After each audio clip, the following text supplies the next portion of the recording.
Lucy, pelvis and hip socket, and a modern one. You can see the beautiful transition there from quadrupedalism to bipedalism. And this is not the only one. Don't think Lucy's the only fossil they got. They got dozens of these Australopithecines now. Homo habilis, 1.9 million years ago. Homo georgicus from Georgia in Russia, 1.8 million years ago, discovered in 2001. Homo erectus, 1.5 million years ago. Homo neanderthalensis, 500,000 years ago. Neanderthals and us, we lived simultaneously over the last 100,000 years. What happened to those guys? That's them on the right, that's us on the left. What happened to them 30, 40,000 years ago? Gone. Interesting subject, not for tonight, but it's an interesting subject. What happened to those guys? And most recently, just discovered by Tim White and published last year, Homo sapiens idolitu. It looks like the best evidence we have now. Every single one of us from everywhere on the planet comes from a single population of hominids out of Africa. It's these guys, 160,000 years ago. That's the best evidence we have today. This incredible diversity of humans we have around the globe all evolved in this relatively short period of time, very rapid changes. Additional tests. We would expect modern organisms to show a variety of structures, from simple to complex, reflecting evolutionary history. For example, the eye has evolved numerous times with varying complexity. And again, it's not a single intelligently designed structure that works across the board, which you would expect an all-powerful, intelligent designer to create. In fact, what you see are these sort of oddities of nature that evolved with whatever was available in the environment, with whatever they had to work with. Eyes have evolved independently dozens of times. In fact, you would also expect biological structures, if evolution were true, to show history. Not intelligent design, but history. Take our own eye. Just take the structure of the retina with the rods and cones on top, amacrine cells, bipolar cells, and ganglion cells, but it's upside down. This is the weirdest thing. It's upside down. The light comes in this direction and doesn't get to only about 10% of the photons get all the way back to the light-sensitive rods and cones. What was Id thinking when he made this thing? Right? I mean, he wasn't thinking, because there is no intelligent designer from top down. It's a designer from the bottom up, a tinkerer using with whatever materials are available.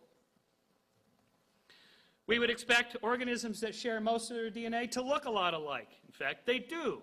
And to behave alike. In fact, they do. Chimpanzees are very tribal. You may have noticed from recent current events in politics, we're very tribal, right? There's a whole series of these similarities across species. Is there enough time for evolution to work? You bet. Not only has every human come from a single population out of Africa 160,000 years ago, every single dog alive today comes from a single population of wolves only 15,000 years ago. Of course, this is partly directed evolutionary change, of course, but it shows how rapid DNA sequences can be manipulated. As a test of evolutionary theory, I would love to see a creationist just once come up with a fossil bed that shows trilobites and in the same bedding plane, hominids. You never see trilobites with hominids. Now, creationists will say something like, well, there was this hydrodynamic sorting in the flood, and all the stupid beasties died and fell through in the flood and drowned early, and the smarter ones climbed to the higher hills, something like that. Not one smart trilobite managed to make it up with the hominid. Not one trilobite was in the pocket of the hominid, and he managed to survive. Not one. Of course, with evolution, we would predict that this is what you would find, these sequential bedding planes with different fossils in the beds, and that is what you find. But in any case, it's a testable hypothesis. It's an experiment you can run. Instead of reading creationist literature, go out and start digging. And if you find something like this, that would be the kind of evidence that would overturn the theory of evolution.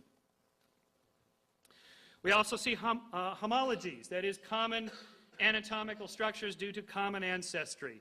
Most of you have seen these things, the similarity between the whale arm and the human arm, similarities between whale structures and even hummingbird structures, similarities between our arm and whale arms. If God created the whale flipper, why did he use a mammalian arm structure for it? Why didn't he just make it like a fish flipper? The fish flipper works great.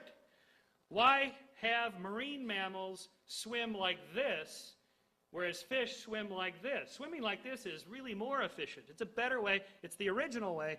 If God created fish this way, why not marine mammals this way? Marine mammals swim this way because that's how land mammals run.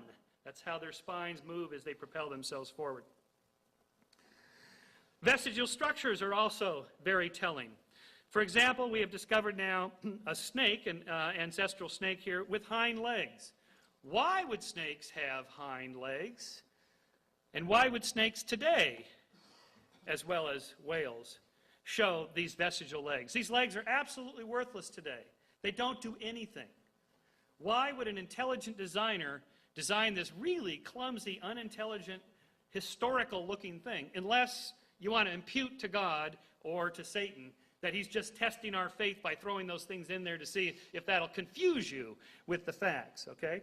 Other than that, this is a sign of history and evolutionary sequence, not intelligent design. So a fundamental question then, wrapping it up, I think I got 2 minutes here. Is the universe designed? Back in the 18th century when Darwin was studying, the answers were yes by William Paley. A watch must have a watchmaker. To which David Hume encountered this old argument, no, actually nature resembles a mindless organism. I think this is not quite right. In fact, I think a better question is the universe naturally or intelligently designed? It's obviously designed to a certain extent, right? But it's historically designed. It looks kind of clumsily designed. So to the answer of where did this come from, for creationists, they offer a supernatural explanation. Right here, a miracle happened. I think you need to be more explicit in step 2 there. In a way, this is no different than a Gary Larson cartoon. God makes the snake. Boy, these things are a cinch. I really fail to see, honestly, how this is any different than any creationist argument I have ever heard. A miracle happened. That's it. Naturalism's answer, evolution or descent with modification, of course, is slightly different. We see a sequence, historical sequence. Well, Darwin wasn't the last, but...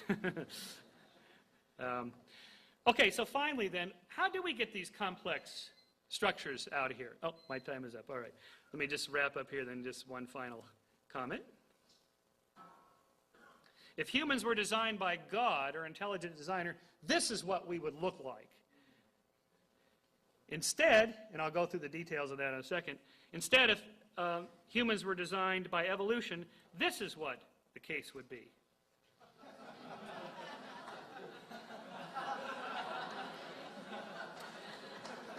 And as you know, guys, this is the way it is, unfortunately.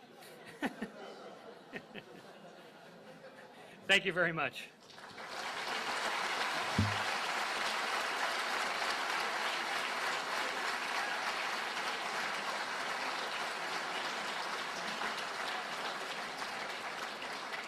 Okay. Thank you. Dr. Hoven will now give his opening presentation, and after that will be the rebuttal time, 10 minutes rebuttal, and then 10 minutes rebuttal. So, Dr. Hoven.